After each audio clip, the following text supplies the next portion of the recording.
Hi, my name is Amy Malek. I am a cultural anthropologist, and I'm here to talk about Nowruz. Nowruz is happening right now. It is a holiday celebrated by millions of people around the world, and it is one of my favorite days of the year. So let's talk about it.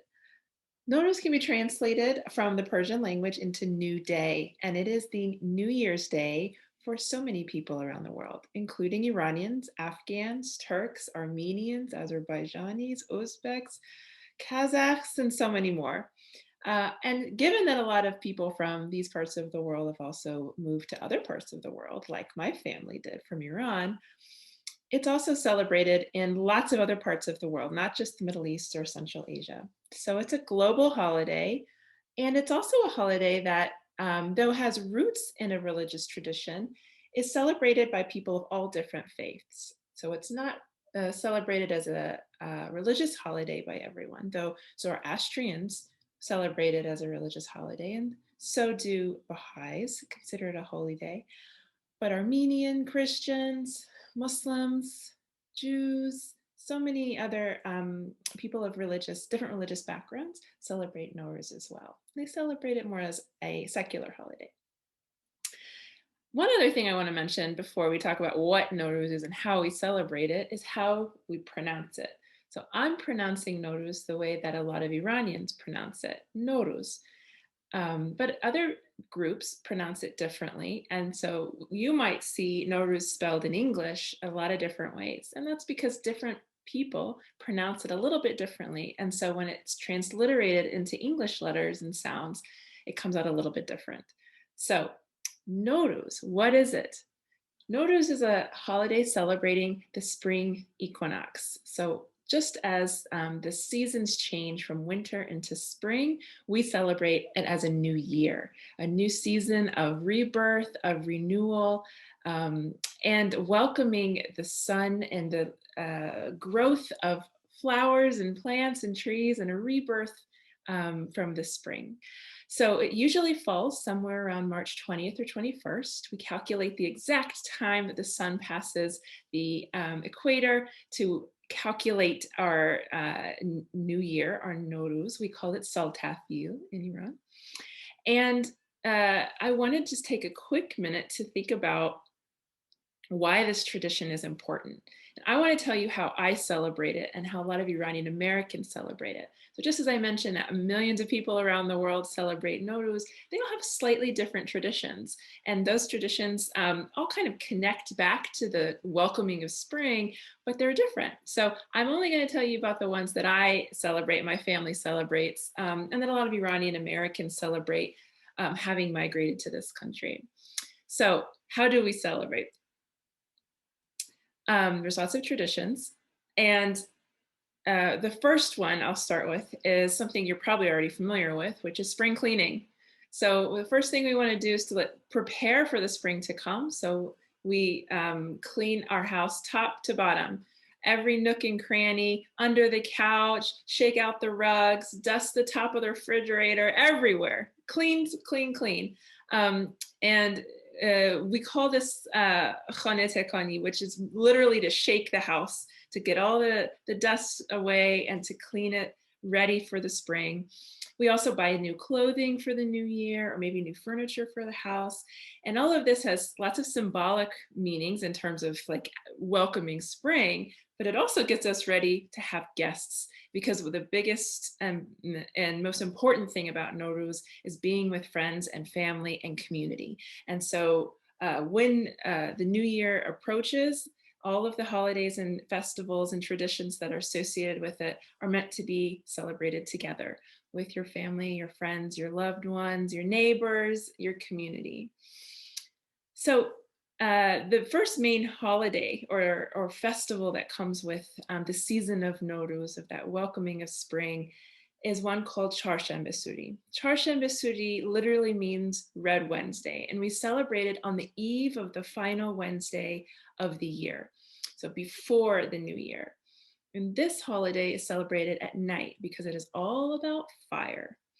On Chaharshanbe Souri, Iranian Americans will have house parties or have friends and family to their house And in the backyards or in the driveways, they'll create small fires.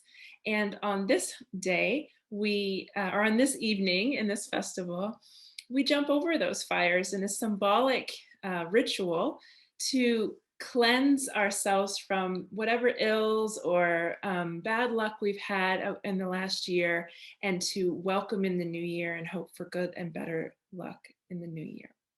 So in a lot of parts of the US, where there's big communities that celebrate Chaharshanbe Souri, you might find in public parks or at the beach, if you're in Los Angeles, community organizations will set up these fires and have music and food, and it's a great time. In some ways, it's a surprising holiday. So if you haven't heard of it before, you might wonder, oh my gosh, jumping over fire, this is something I've never seen. But I really encourage you to meet your neighbors who might celebrate this holiday and join them. We love having our neighbors and our friends join us for our holiday traditions. And they'll tell you that when you are jumping the fire, obviously we do it safely. And if it's in a big public park, the fire department is watching and keeping everyone safe. But what we sing or what we recite as we jump the fire is really important. So we say, Sorchie to as man, Zardi man as to.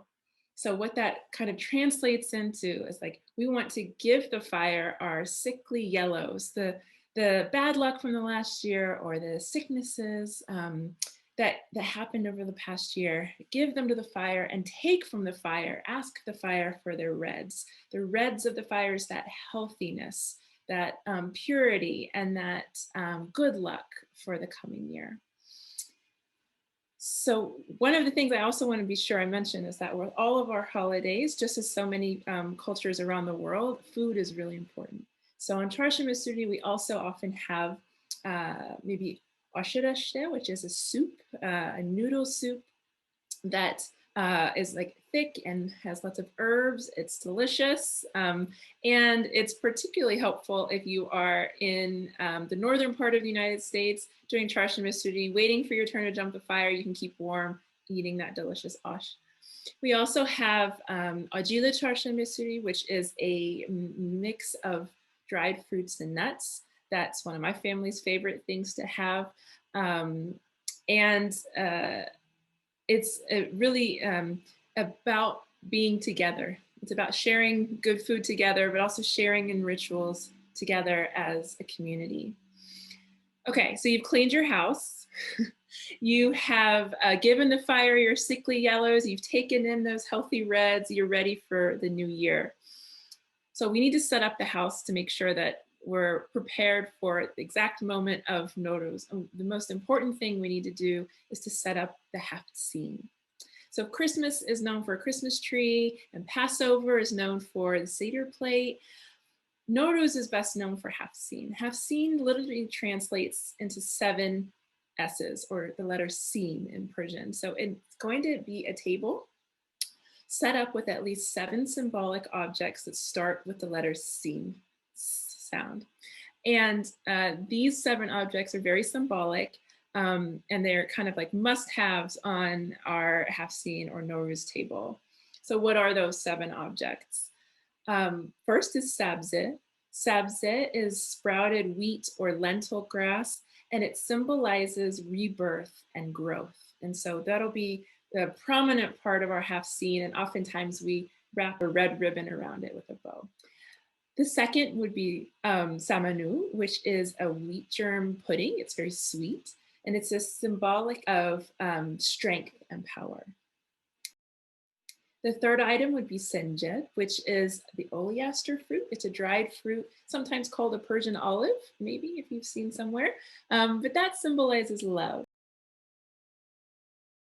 The fourth item is serke, or vinegar, and that's going to symbolize patience and age, and the wisdom that comes with age.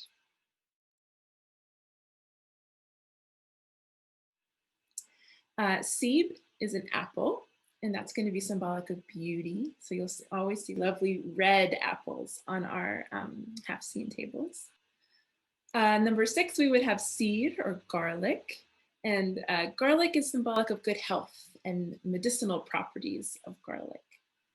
And then finally, somal or sumac, which is, because of its deep red color, symbolic of the sunrise and new beginnings. So with those 7 objects on this table, they're always laid out very nicely, very beautifully.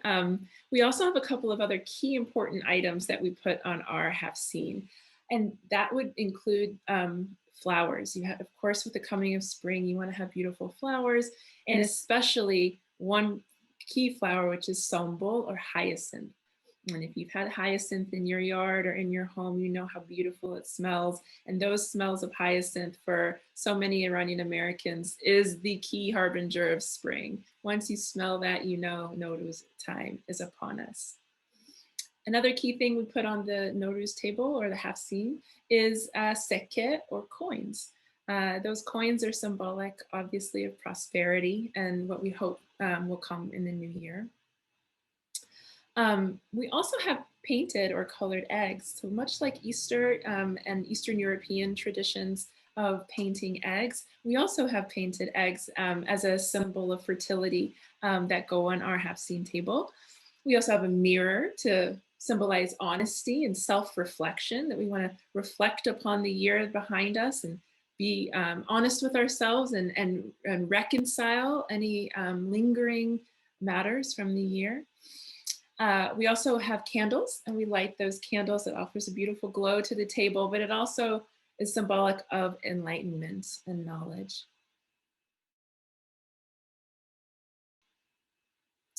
A lot of people put goldfish on their hafseen table. This is a long tradition that we've had, and it symbolizes life and progress.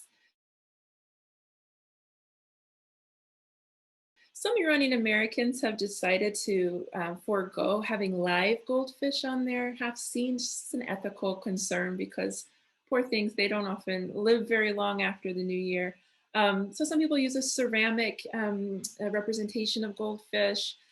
I like to use goldfish crackers, which is this very like controversial thing to do. Don't tell my grandma, but for me, it's just a nice meeting in the middle of being Iranian American and having the tradition of the goldfish without the ethical concern of it. We have lots of sweets on our table, beautiful sweets and Persian desserts would be on our hafseen. And then perhaps most importantly, we have a book.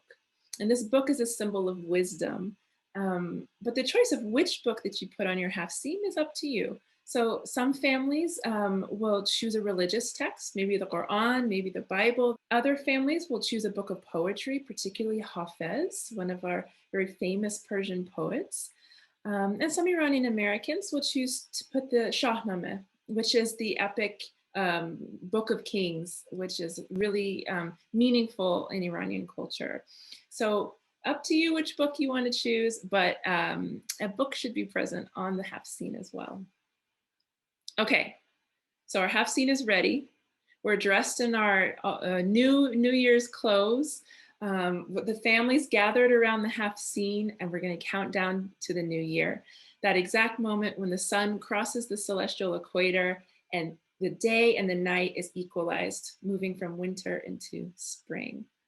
We call that time, that exact moment, Sol Tafil, and we count down just like you might see Ryan Seacrest do on TV, where we count down to the new year. And as it happens, we all celebrate with our friends and family, hugs and kisses, Happy New Year, Sal No Mubarak, Eid Shema Mubarak, telling everyone to have a happy new year and sending good wishes.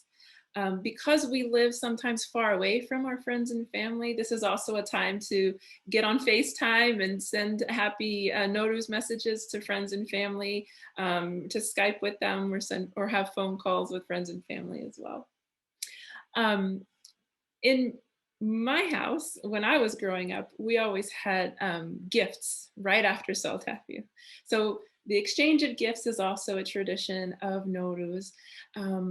What my grandfather used to do was to say a prayer and take from the Quran prepared crisp new dollar bills and distribute them to the family. And usually an elder will offer either coins or some kind of representation of good luck and good fortune to the younger members of the family. The other thing that comes with gift giving at Nowruz, of course, is that kids are always looking forward to is our AD. AD literally just means it's the gift, a Nowruz gift that's coming for the kids.